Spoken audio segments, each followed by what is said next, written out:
bereaved Ukrainian in Paris. 3 недели назад ваш отец убил моего брата. Скажите хоть что-то. Вы поддерживаете его политику? Я не давала свое разрешение на съемку. Вы его поддерживаете? А я тут при чем? Ну, это ваш отец. Вы как минимум можете сейчас ему позвонить и сказать: папа, прекрати обстреливать Киев. Ну, конечно. Ну, попробуйте. Ну, конечно. Вы можете приехать в Киев и выступить как, например, ПВО, лучше любых патриотов. Поехать сейчас в Покровск, например, и вполне возможно, что прекратится вся эта история катавасия. Ну, вы представляете, да, меня? Я, к сожалению, никак не могу помочь. Мне очень жаль. Luiza Rosova, who also goes by the name Elizaveta Krivonogikh, was initially silent when approached by Ukrainian journalist Dmytro Sviatnenko. Eventually, she said she was really sorry for the war in Ukraine, but insisted she had no power to stop it, saying it was out of her control. The 22-year-old is supposedly the daughter of Vladimir Putin and Svetlana Krivonogikh, with whom the Russian president reportedly had an affair in the 90s while she was a cleaner. The woman is now a multi-millionaire, having risen from cleaning to acquiring a stake in Rossiya Bank and building an estimated $100 million property portfolio. Her daughter Ms. Rosova was born in 2003 into a life of luxury, travelling on private jets and boasting a designer wardrobe. She lives in self-imposed exile in Paris, where she is believed to have worked in 2 art galleries known for displaying anti-war art. Back in August, a German newspaper reported Ms. Rosova had written on a private Telegram channel about, quote, the man who took millions of lives and destroyed mine.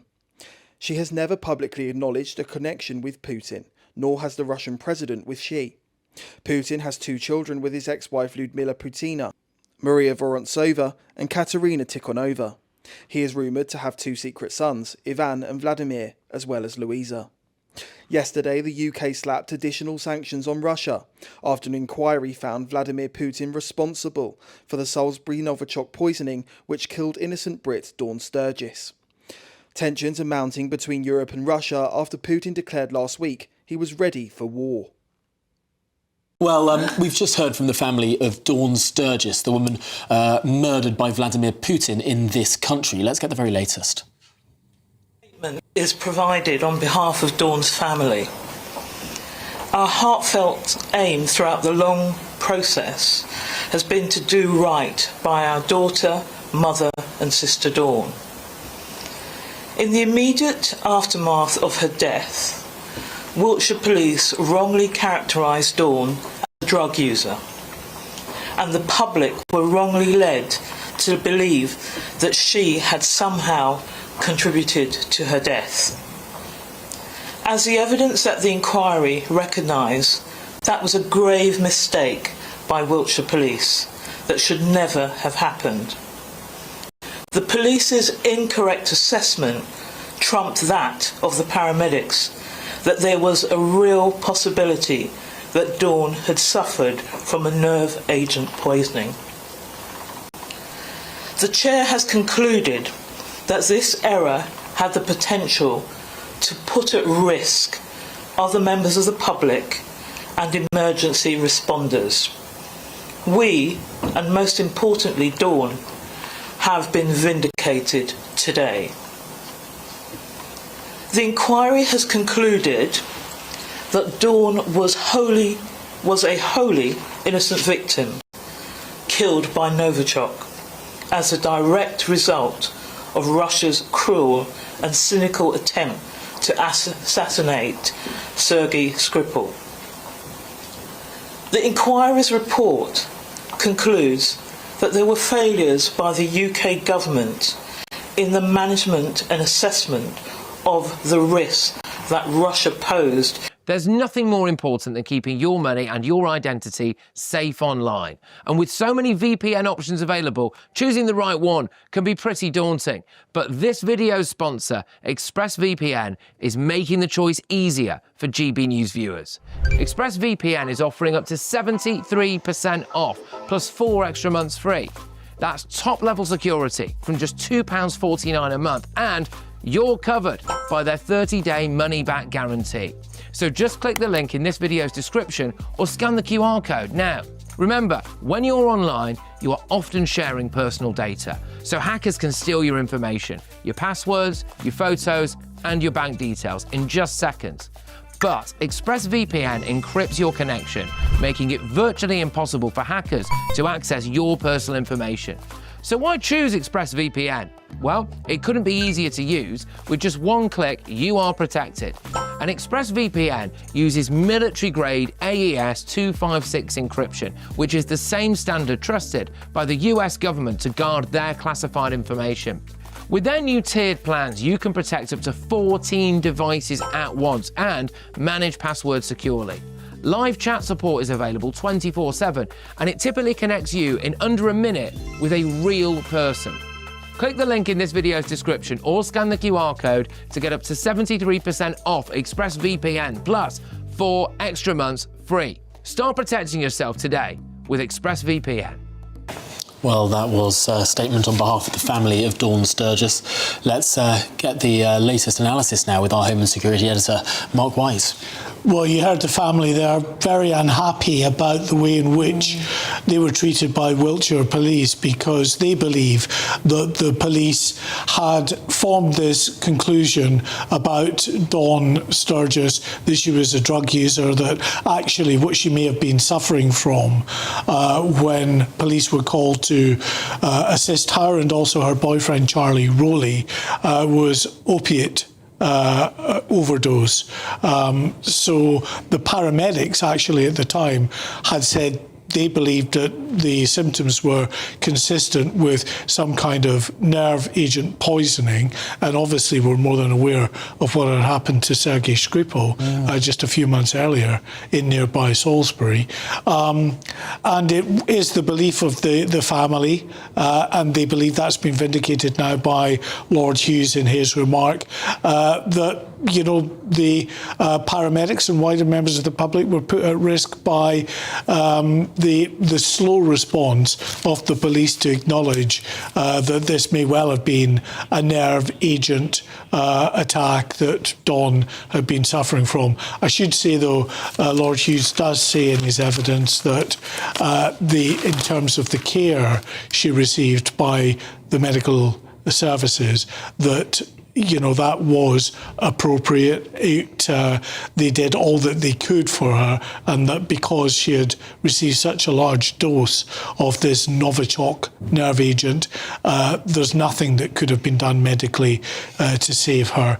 And we were just hearing before the end of that short clip of the news statement there from the front. Mark, I'm just going to interrupt you. Vladimir Putin has been arriving at a summit. Let's have a look. Live pictures here. Vladimir Putin meeting Narendra Modi in India. Enormous goings on here. Of course, India buys an enormous quantity of petroleum from Russia, and this has been quite the concern of particularly Donald Trump in recent years, where he hasn't quite liked this relationship. It is the big thing, isn't it? I mean, what is curious now, obviously, is India is a long way away from us, but what would his reaction be to the findings we've been hearing about today, where he has been said that he's morally responsible for the death of Dawn Sturgis? It'd be very interesting to get his reaction, but we know so far Russia have denied anything to do with this whatsoever from day one. For 7 years have said absolutely nothing to do with us. Now, for a long time in international relations, Britain has been trying to bring India in to what's known as the D10. We've got the G7. Well, they add on 3 more countries, democracies, trying to bring the democracies of the world together.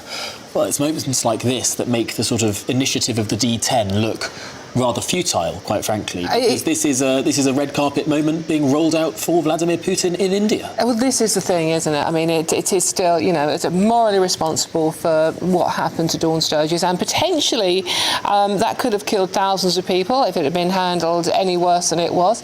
And we know that the ambulance crews and the people that went there as well are still affected by what they had to deal with then.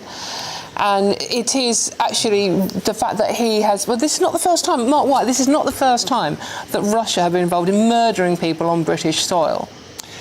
Well, not the first time on British soil, and not the first time in countries all around the world. It is something that Russia does proactively because it sees it as hugely important to send out a message very publicly to anyone that would, as they see it, betray Mother Russia, that they will never get away with that, that the Russian state has a long memory, it is very patient and is willing to wait often many years, but will strike when people least expect it. I mean, we're seeing obviously Vladimir Putin there with Narendra Modi. That is obviously a key alliance as far as India is concerned, much to the sort of annoyance, displeasure, if you like, of Western countries.